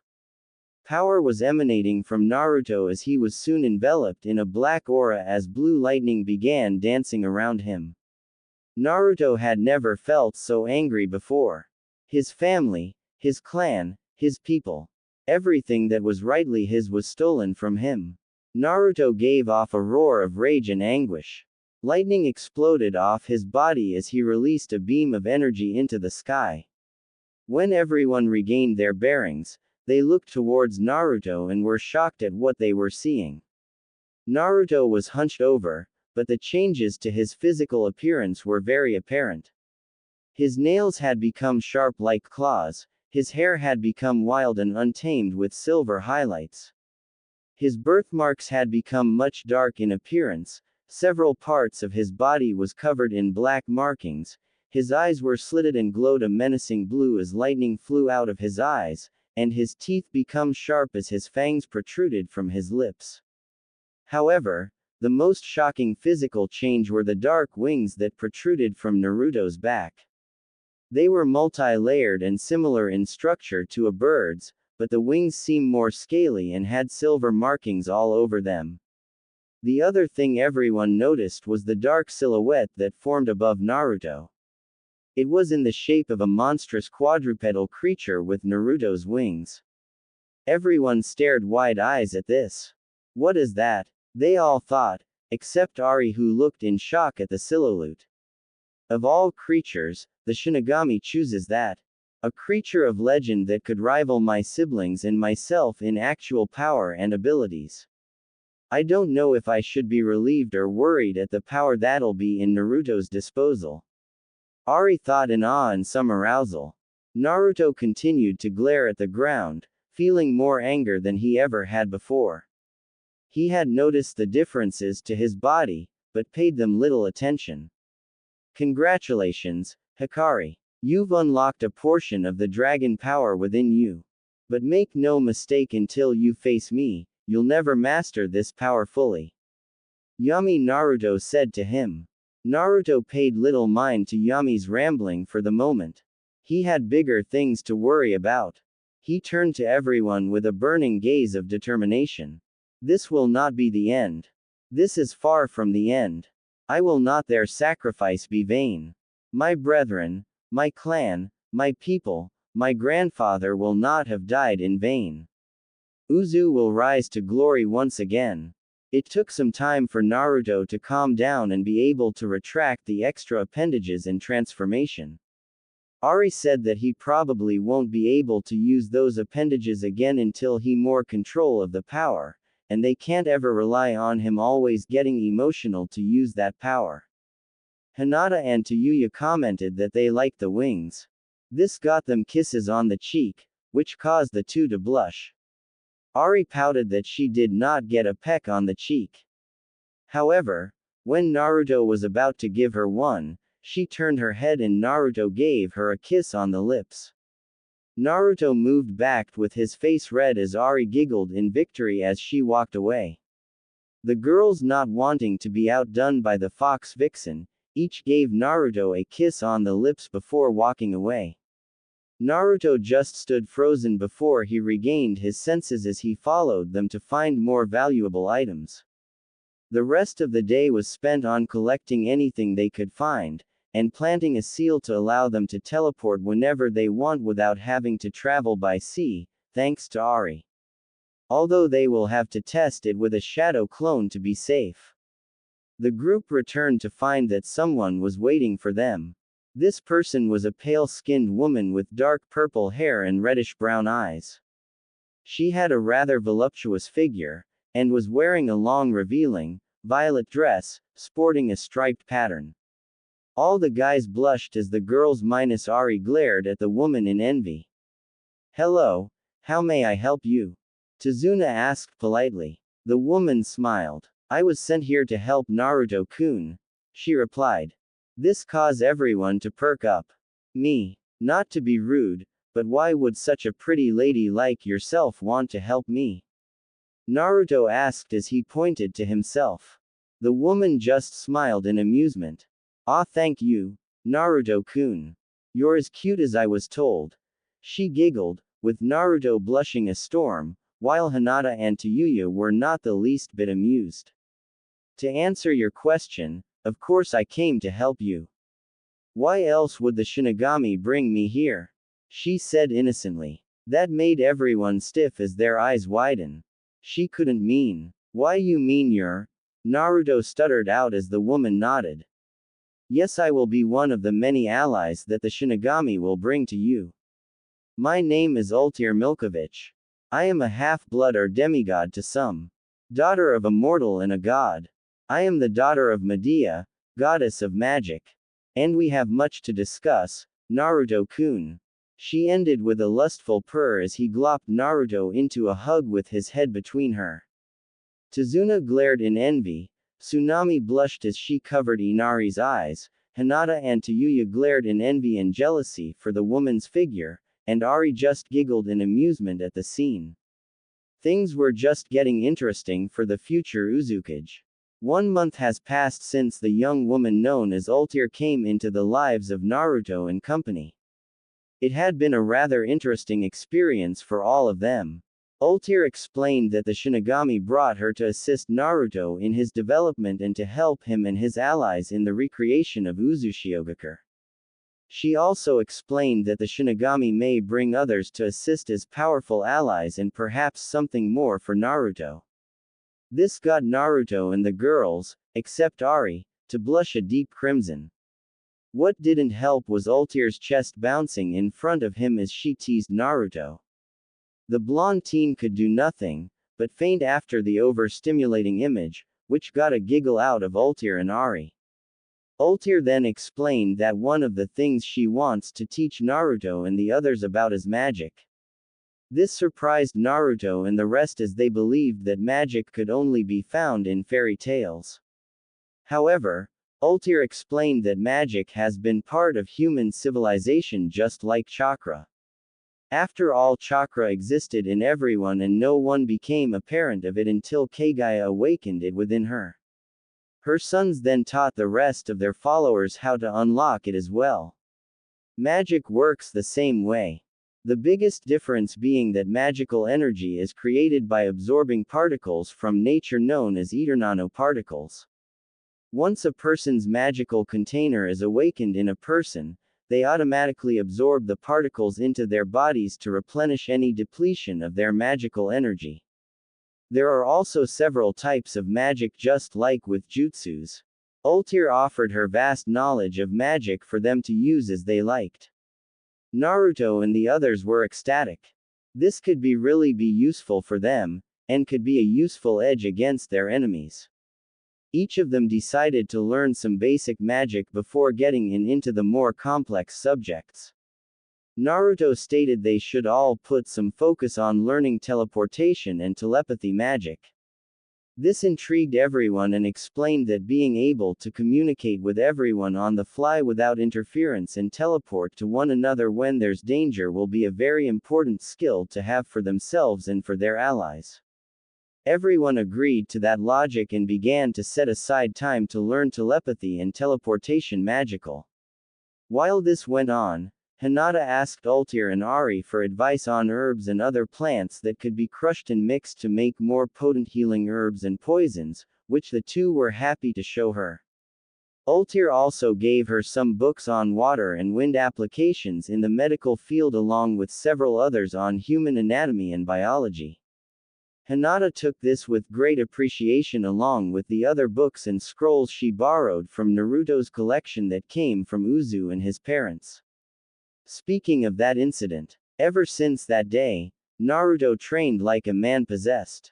He continuously worked with his element and chakra manipulation along with getting a much better handle with his Sharingan, although he still had 2 Tomo.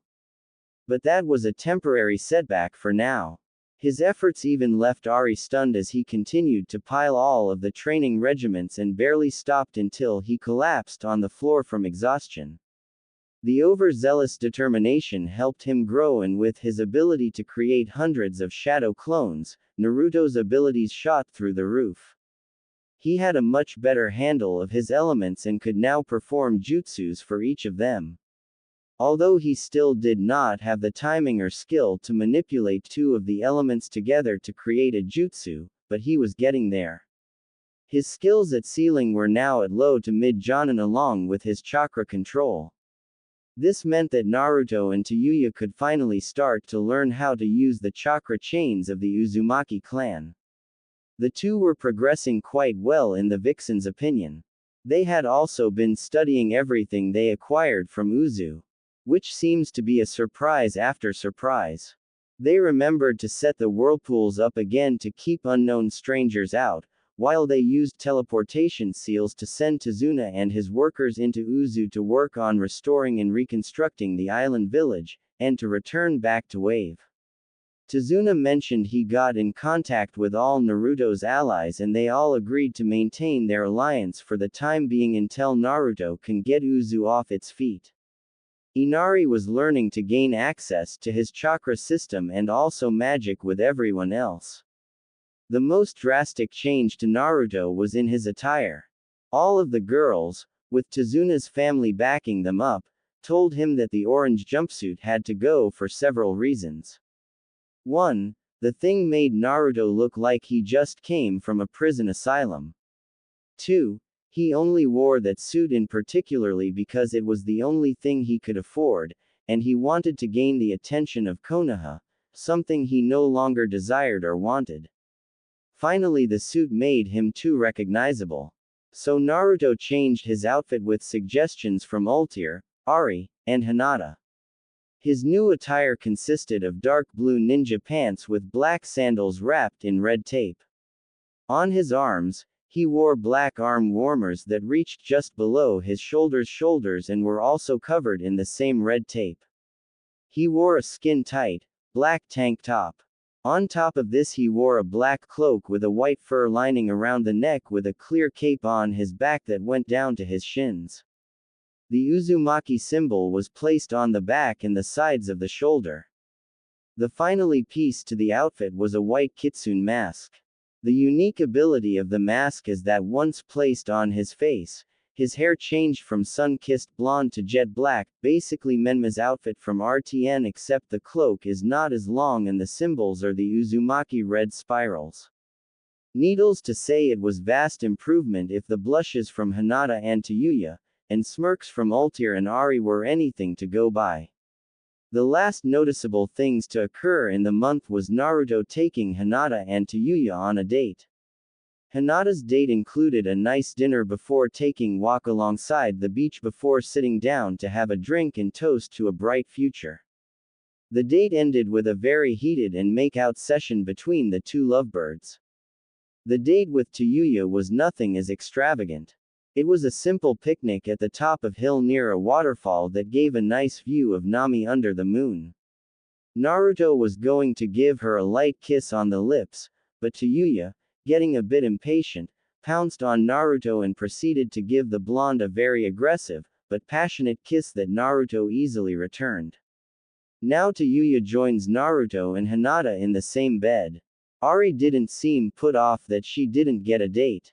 She said she's a patient vixen, and when Naruto is ripe and juicy, she'll pounce on him. She ended it by giving Naruto a very wet and sensational French kiss before walking off. All the while giving Naruto a nice view of her plump as she swayed her hips. The scary, exciting part was that Ultir was giving him the same predatory look that Ari before kissing him. All in all, it was a very productive month for everyone. We now find everyone enjoying some relaxation from their current activities. The air was getting rather chilly, as winter was fast approaching. Snow was an inevitability, so work was gonna be slowed down due to the weather conditions. Everyone was enjoying a nice cup of hot chocolate as they enjoyed the quiet evening. Tazuna had come back, exhausted from his hard work on the island.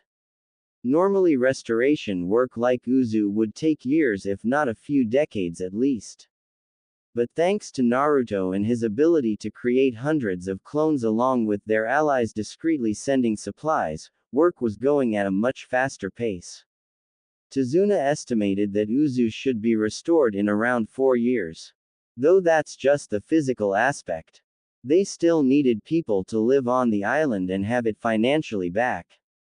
But that can wait. They had plenty of time.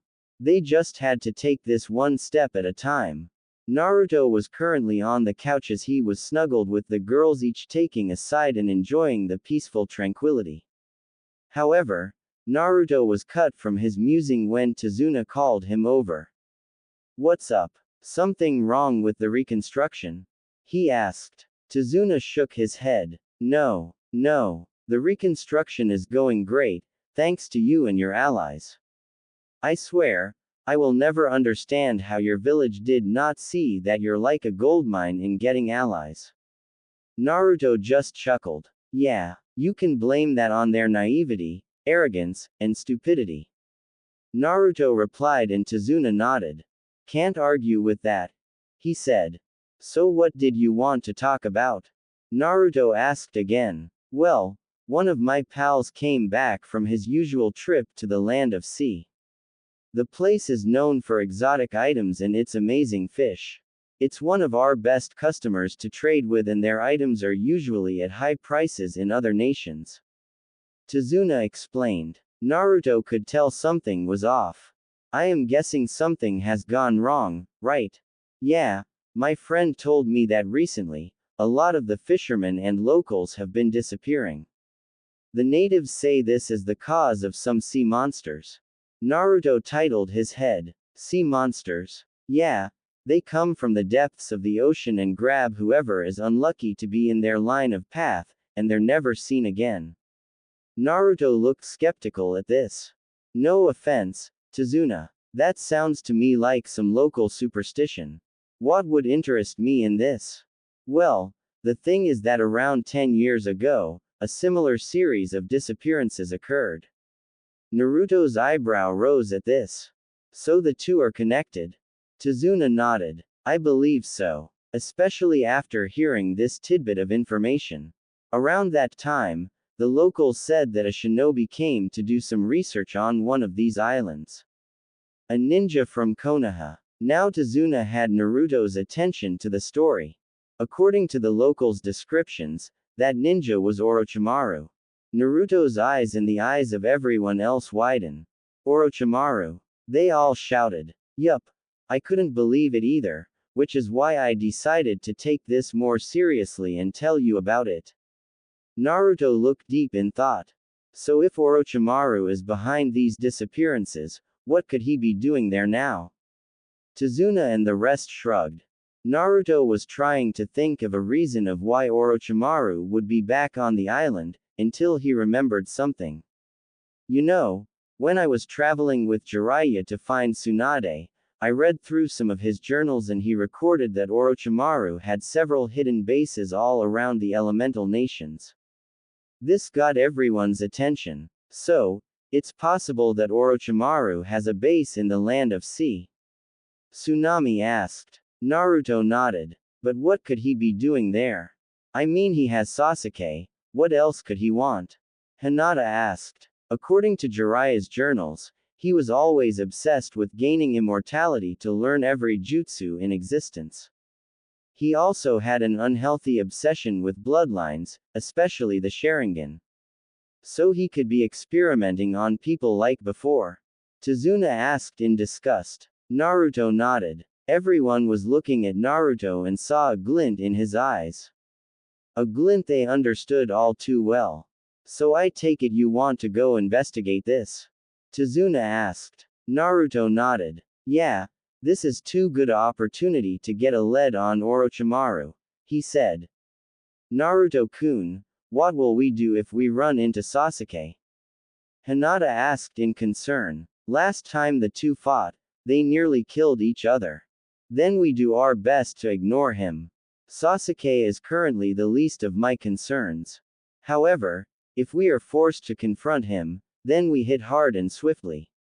Anything that can slow down Orochimaru is a victory for us, he explained. Everyone nodded at this. Naruto then turned to the bridge builder. Tazuna, can your friend take us to the land of sea tomorrow? He asked. Yeah, just leave it to me, and you'll have a boat early in the morning. Everyone nodded before they all went to bed. The following morning, Naruto and his team were getting ready to embark on their journey. Naruto left a supercharged clone to continue working with Tazuna with the reconstruction. Tazuna was worried it would eventually pop, but Naruto said he pumped it with almost all his chakra along with some of Ares. The clone also had preservation seals on it to keep it from disappearing for some time. Tazuna appreciated Naruto's participation in the restoration. Ultir also left a clone in case anything happened as she wanted to join the group, so they could all bound together as a team and as lovers. That last one got all of them, minus Ari, blushing, none more so than Naruto, even under his mask. Naruto looked behind to see his team. Well, more than just a team. They were lovers. They were a family. It made him sniff to finally have something like this. Especially after his horrendous team in Konoha. He turned to see Ari give him a gentle smile. He almost forgot that Ari was an empath, especially for negative emotions. He gave a nod of appreciation before getting on the boat. They bid their farewells to Tazuna's family as they began their journey to the land of sea. The trip itself was meant to take around a few days, a week at best. Naruto, Tayuya, and Hinata took this opportunity to do some light training, which meant working on their control to make sure it was in tip-top shape. The nights were rather eventful as all the girls took turns to cuddle with Naruto, which also came with some very heated makeout sessions. Although Ari and Ultir would get way more frisky with their hands as they teased the blonde with their bodies. Thankfully, they never went too far, but their teasing was pushing Naruto's hormones to the breaking point. It was early in the afternoon when they reached the mainland port that trades with the land of sea.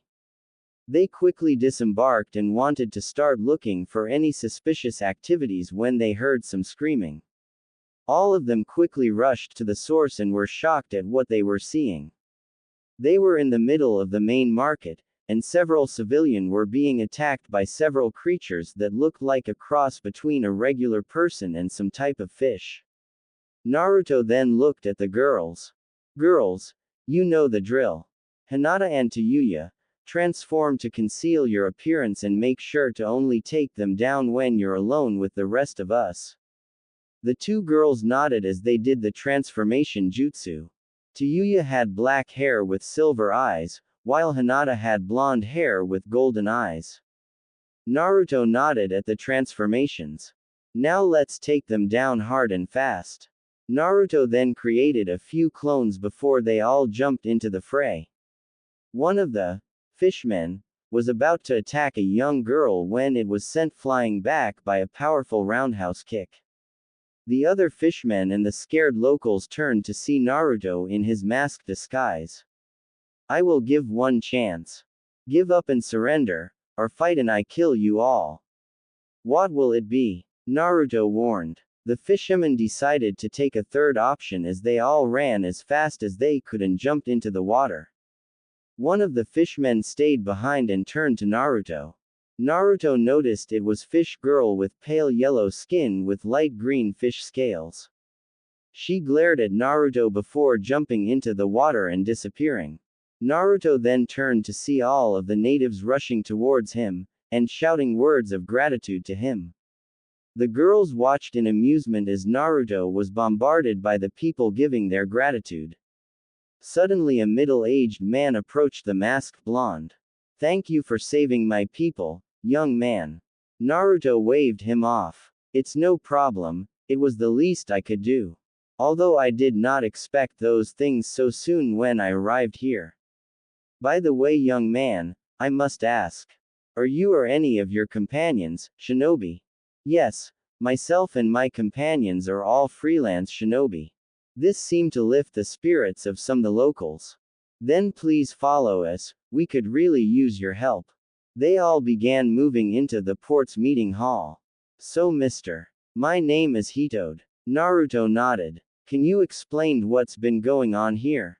It all started a few months ago, when many of our local fishermen began disappearing left and right. When we tried to search for them, we were attacked by those creatures. The group saw how many of the locals bowed their heads as they shook in their place in silent rage. It continued like this until they began attacking in broad daylight, and even attacking some of ships that enter and leave our ports.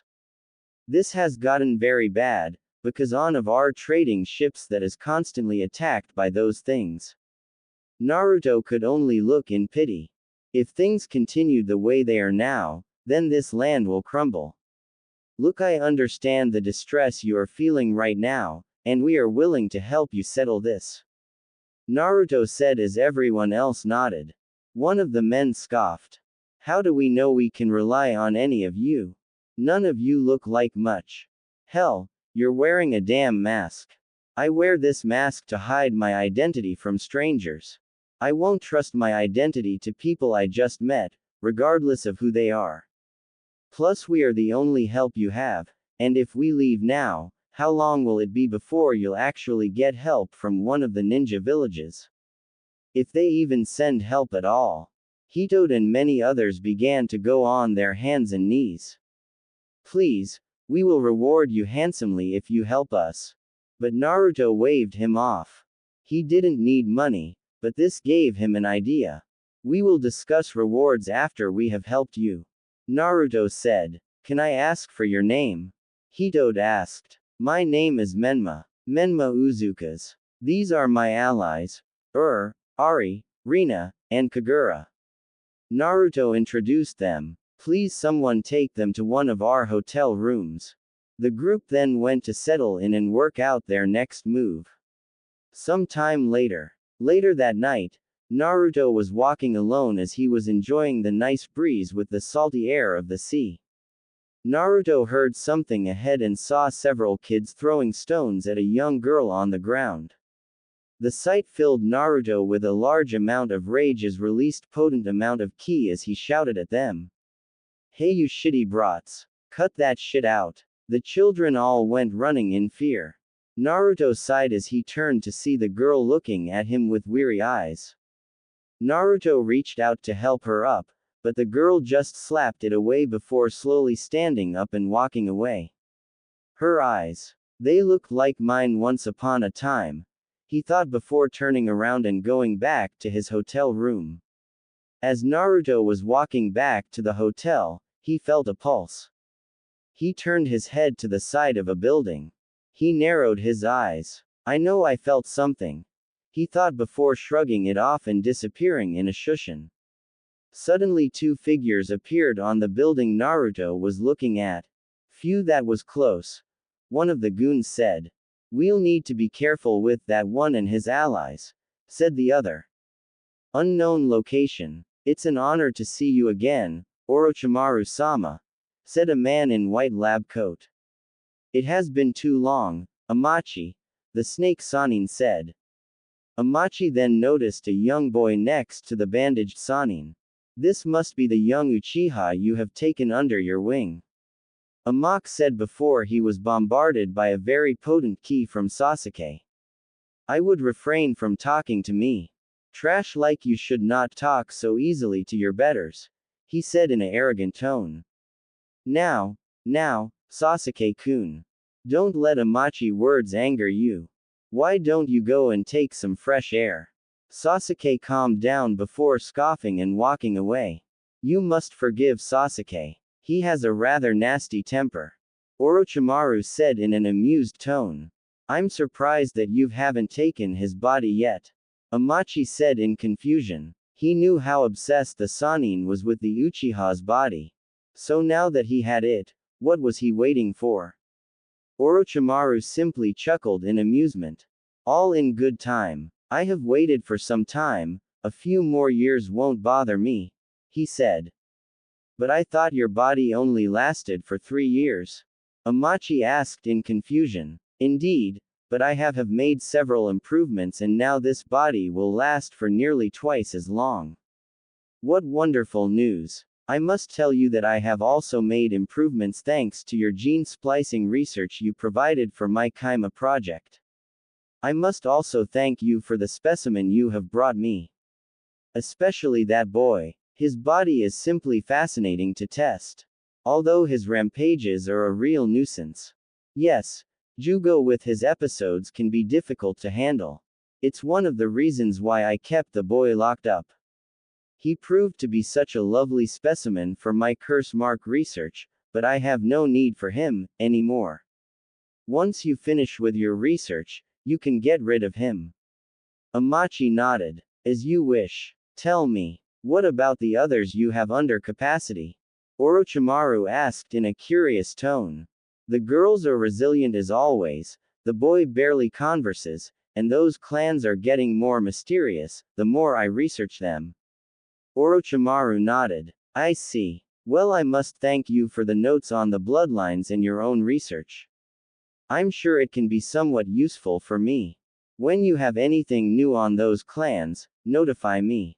Amachi bowed in gratitude. Thank you, Orochimaru-sama. Don't disappoint me and take care of those intruders. You have my word. Those fools are dead.